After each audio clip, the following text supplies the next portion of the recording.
Welcome to the podcast. Today, we want to talk about the fact that Anthropic is going to watermark any text that Claude generates. There's a new EU AI Act that they're trying to comply with. And so there's actually going to be these watermarks inside of anything that Claude is generating so that you can have it essentially detectable as AI text. Now, there's some challenges that they're facing.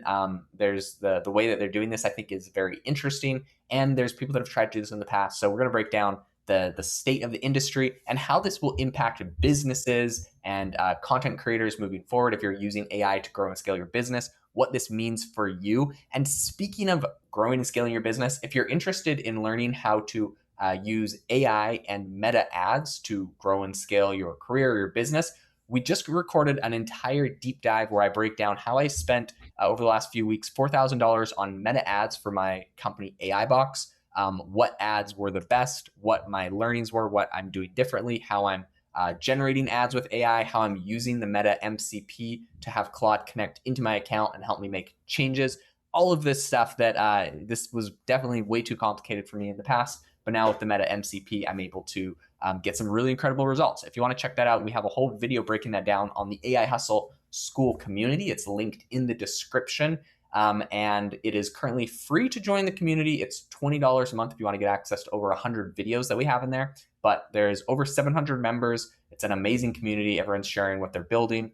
So yeah, if you want to go check it out, there is a link in the description. Jamie, tell me what you're thinking about this watermarking move that Anthropic's doing. Is this going to have a big impact? Is this good? Is this bad? What are we at for business?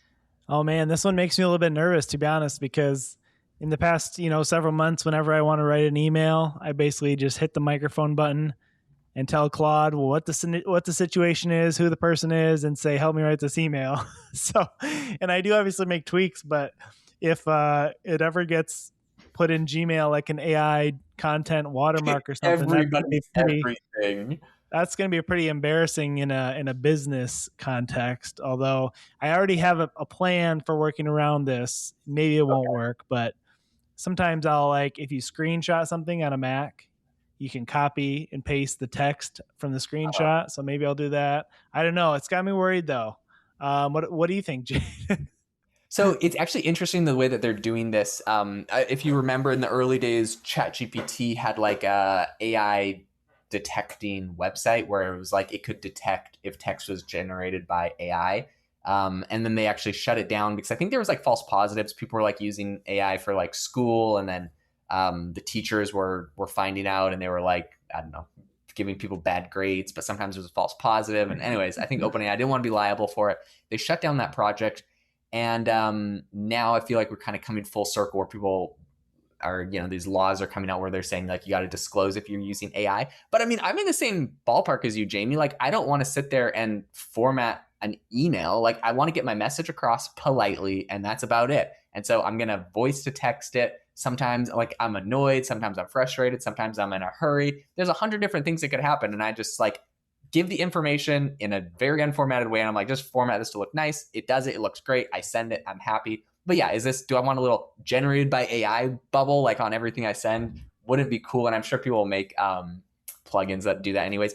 But I also think to a certain degree though, like to take the other side of that argument, I can tell when people send me an email that's AI generated. And if it's like a cold outreach, that's usually like a big turnoff where I'm like, ugh, like I don't want AI generated spam cold outreach. But if I'm having a email conversation with someone and it's about something really important, even if they're using AI, well, maybe I feel like it might dilute the value or something. But like if it's about an important thing, I'm like, oh, whatever. They're doing what I'm doing. They're doing what everyone's doing. I could clearly see what they're saying, and I go and respond with AI back anyway. So I don't know. Like I don't think it's necessarily a bad thing. And I think to some degree we can already kind of tell, and we're already doing this. It's just in our own heads right now.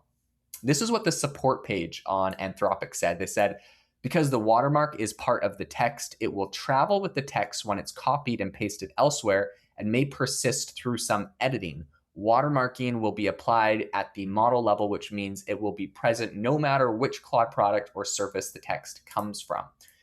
This is interesting. I also saw Suno is adding some sort of watermarking to their music generation where you'll be able to, it'll be able to say if something was generated by AI. Again, though, when I listen to a Suno song, I can usually tell if it's AI generated. So like, I think people are making a big deal about this, but like at the end of the day, a lot of us, if you're AI savvy and if you listen to this podcast, you probably are, you can probably detect when stuff is generated by AI, and maybe not always, maybe there'll be differences or some things will change. But I think at the end of the day, this probably isn't going to change things dramatically. I do think it's interesting how they're doing it, though. It's like it's built into the text. I think it's basically statistical significance of like certain letter patterns in there. So you might read a word, it might, the phrase, a sentence, it might seem perfectly normal, but the way that they've like put the words in a certain place and put certain letters in a certain way, there's a statistical significance that even if you edit it, they can still it's like a barcode of letters in there where they can detect that it was generated by Claude. So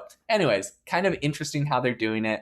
And I don't know. I don't think it should really change things dramatically, but I would be concerned if we start seeing platforms demoting or devaluing things generated by AI just for that sake, even if it was high quality content. Yeah.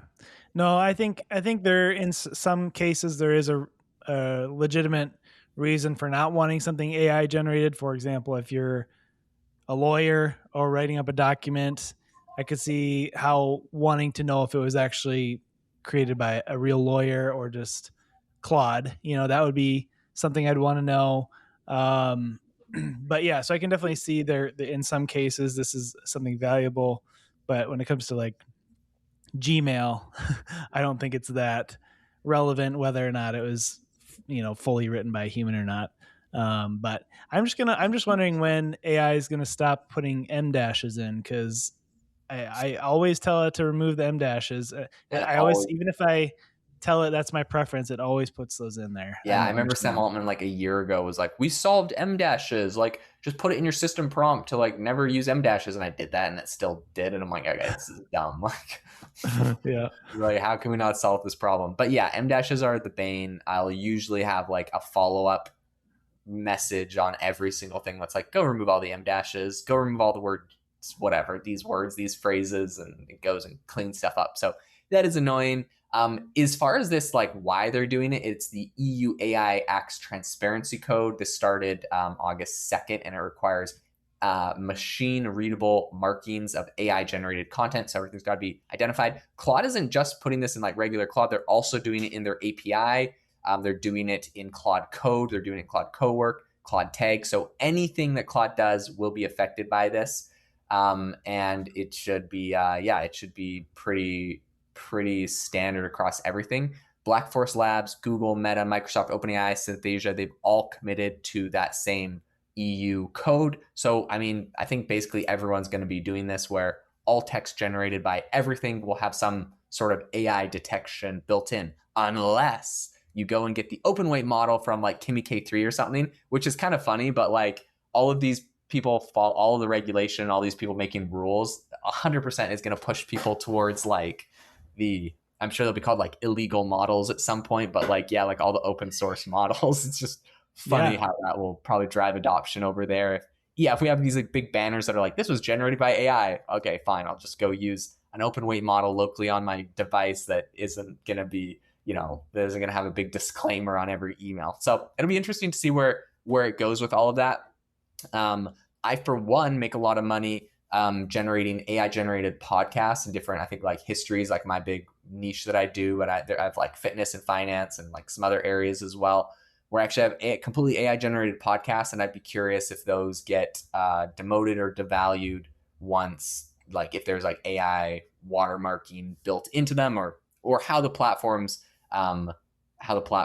look at that. Obviously, I do a lot of work to make the scripts really high quality. It's not just like, it's spitting out AI slop. There's a lot of, human review that could go into it. And a lot of people listen to them. I make, thousands of dollars from completely AI generated, automated podcasts. But yeah, I'd be curious to see how that is impacted in the future.